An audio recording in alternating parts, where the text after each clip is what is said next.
Good morning students. ఈరోజు మనం India యొక్క జియోలాజికల్ బ్యాక్గ్రౌండ్ గురించి కొన్ని అంశాలు తెలుసుకుందాము. ఈ భూమి ఏర్పడినప్పుడు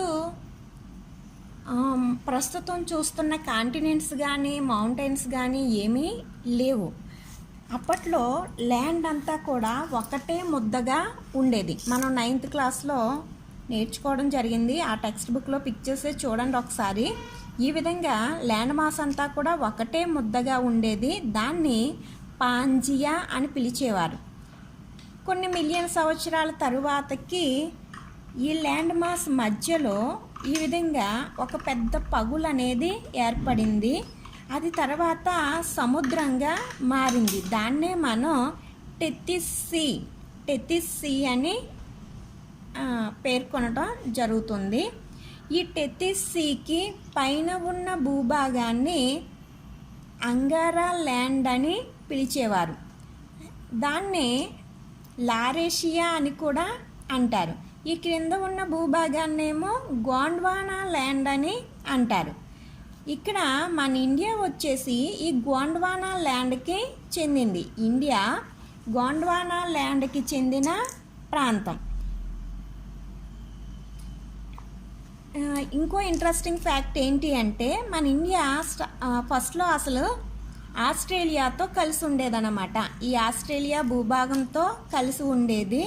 ఆ తర్వాత వయ్యాకారపు పగులు ఏర్పడి ఇటు నార్త్ ఈస్ట్ వైపు ట్రావెల్ చేయడం ప్రారంభించింది. అదే టైంలో మిగతా భూభాగాలలో కూడా పగుళ్ళు అనేవి ఏర్పడటం, అవి ఒకదానికొకటి దూరంగా జరగటం అనేది జరిగి కొన్ని మిలియన్ సంవత్సరాల పాటు ఆ విధంగా జరిగి ప్రస్తుతం ఉన్న కాంటినెంట్స్ అనేవి ఏర్పడడం జరిగిందనమాట.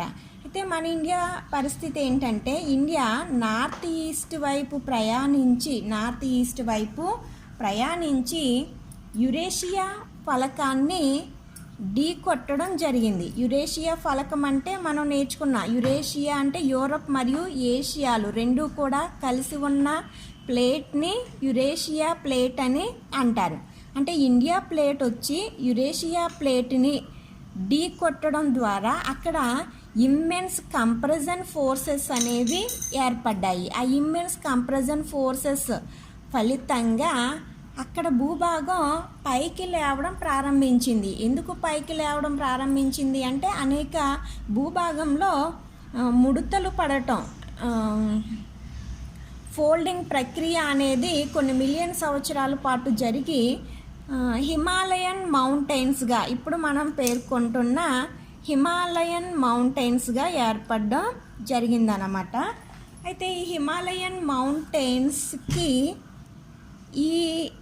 ఈ దిగువనున్న భూభాగం, ఈ దిగువనున్న ప్రాంతము ఒక పెద్ద పగులుగా ఏర్పడింది. హిమాలయన్ మౌంటైన్స్ ఫోల్డింగ్ ప్రక్రియ ద్వారా ఏర్పడ్డాయి అని చెప్పాను కదా. ఇలా ఫోల్డింగ్ ప్రక్రియ అంటే భూభాగంలో ముడతలు ఏర్పడడం ద్వారా హిమాలయన్ మౌంటైన్స్ అనేవి ఏర్పడ్డాయి. కానీ దాని దిగువ భూభాగం ఏమైంది? దీని ప్రకారం కొంత పైకి లెగిసింది అంటే మిగతా భాగం పల్లంగా ఏర్పడుతుంది కదా. అదేవిధంగా ఇక్కడ హిమాలయాస్ ఏర్పడినప్పుడు దాని దిగువ భూభాగం పల్లంగా లార్జ్ బేసిన్గా ఏర్పడిందనమాట. చాలా లోతైన ప్రాంతంగా ఏర్పడింది. అయితే ఆ తరువాత కాలంలో ఈ హిమాలయాస్ నుంచి అలాగే ఈ పెనిన్సులర్ ప్లాట్యూ నుంచి అనేక రివర్స్ ప్రవహించడం, ఆ రివర్స్ తీసుకువచ్చిన ఒండ్రు మట్టితో అంటే సెడిమెంట్స్తో ఈ లోయ అనేది పూడ్చబడటంతో ప్రస్తుతం ఒక ప్లెయిన్గా ఇది మారిందన్నమాట. ప్రజెంట్ దీన్నే మనం ఇండో గ్యాంగటిక్ ప్లెయిన్ అని అంటున్నాము. ఇది ప్రపంచంలోనే సారవంతమైన ప్లెయిన్స్లో ఒకటన్నమాట. పెనిన్సులర్ ప్లాట్యూ అన్నాం కదా, ఇండియాని పెనిన్సులర్ ఇండియా అని కూడా అంటారు. అలా ఎందుకంటారంటే ఏదైనా ఏరియా 3 సైడ్స్ వాటర్ని కలిగి ఒకవైపు ల్యాండ్ మాస్ని కలిగి ఉన్న ఏరియాని పెనిన్సులా అని అంటారు. ఇండియా కూడా ఆ విధంగా 3 సైడ్స్ వాటర్ని కలిగి ఉంది, 1 సైడ్ ల్యాండ్ మాస్ని కలిగి ఉంది. అందుకనే ఇండియాని కూడా పెనిన్సులర్ ఇండియా అని పిలుస్తారు. అలాగే భారతదేశం మధ్యగా ఉన్న ఈ ఫిజికల్ ఫీచర్ని కూడా పెనిన్సులా అని అంటారు. ఇక్కడ ప్లెయిన్ పోర్చబడింది అన్నాను కదా. ఈ పెనిన్సులర్ ప్లాట్యూ నుంచి కొన్ని రివర్స్ ప్రవహించడం వలన ఈ రివర్స్ తీసుకువెళ్ళే ఒండ్రు మట్టి ఇక్కడ డిపాజిట్ చేయబడటం వలన ఇది పోర్చబడింది. అంటే ఒక పెనిన్సులర్ ప్లాట్యూ నుంచే కాదు, ఇటు హిమాలయాస్ నుంచి కూడా రివర్స్ ప్రవహించడం, అవి తీసుకువచ్చిన సెడిమెంట్స్ని ఇక్కడ డిపాజిట్ చేయడంతో ఈ సారవంతమైన ప్లెయిన్ అనేది ఏర్పడింది.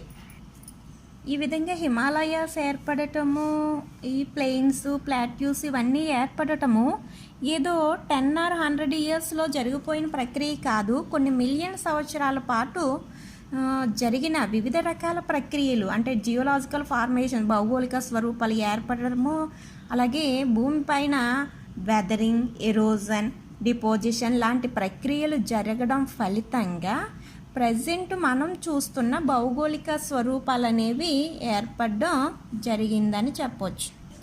ఇప్పటి వరకు చెప్పిన విషయాలన్నీ ఇండియాకి సంబంధించిన లొకేషన్, అలాగే ఐఎస్టి, జియోగ్రాఫికల్ ఫార్మేషన్స్ మొదలైన అంశాలను గురించి మనం నేర్చుకోవడం జరిగింది.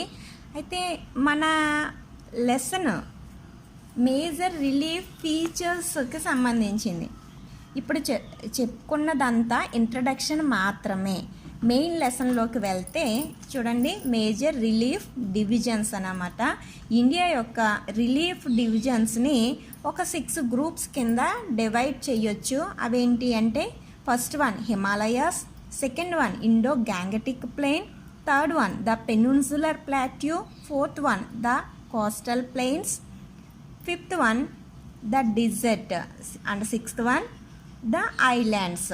ఈ విధంగా మన ఇండియా యొక్క రిలీఫ్ ఫీచర్స్ అన్న డివిజన్స్ అన్న ఒకటే. ఇక్కడ రిలీఫ్ ఫీచర్స్ని లేదా రిలీఫ్ డివిజన్స్ని 6 గ్రూప్స్ కింద డివైడ్ చేయొచ్చు.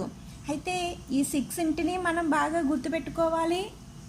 ఇంకొక విషయం ఏంటి అంటే, ఈ 6 మ్యాప్లో పెట్టడం కూడా మనకి రావాలి. ఫస్ట్ ఫిజికల్ డివిజన్ ది హిమాలయాస్ని మ్యాప్లో ఈ విధంగా చూపించాల్సి ఉంటుంది. Map pointing most important. Himalayas గుర్తించడం, మిగతా వాటిని కూడా గుర్తించడం most important. Himalayas first one Himalayas.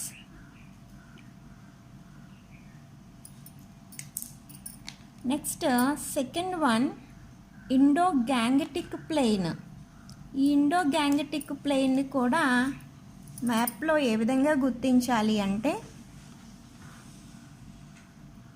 ఈ విధంగా కొంచెం వెడల్పుగా గుర్తించాల్సి ఉంటుంది. ఇది Indo Gangetic plain.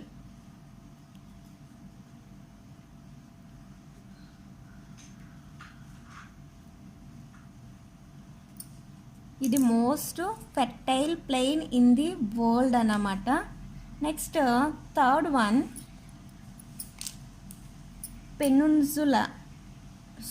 Peninsular plateau.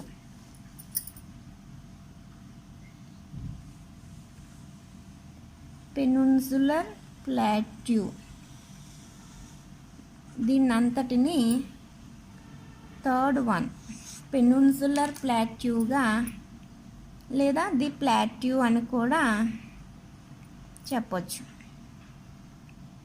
లేదా Indian plateau. Next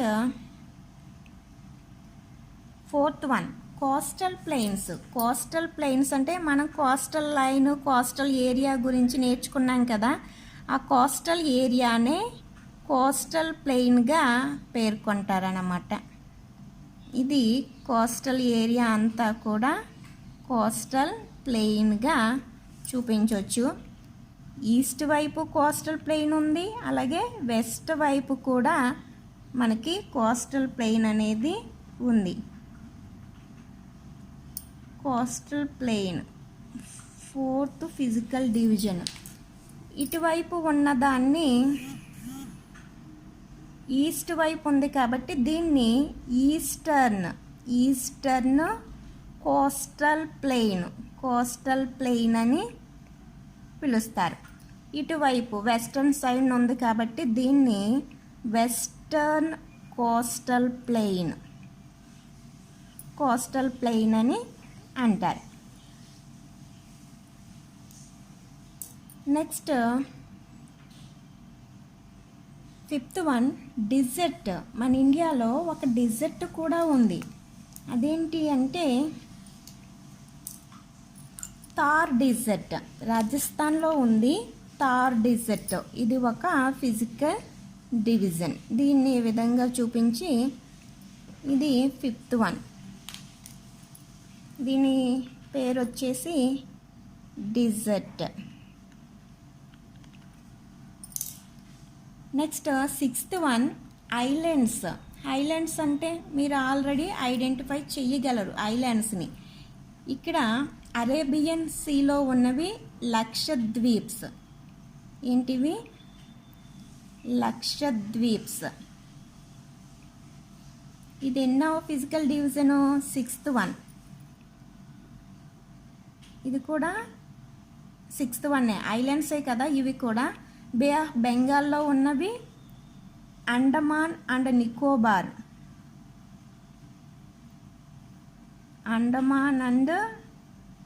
Nicobar islands.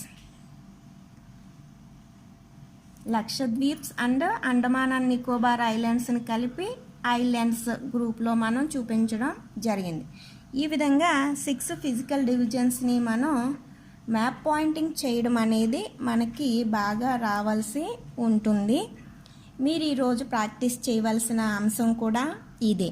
India యొక్క ఫిజికల్ డివిజన్స్ 6 ఉన్నాయి. అవేంటి అంటే Himalayas, the Indo Gangetic plain, the peninsular plateau, 4th one the coastal plains, the desert and the islands అన్నమాట.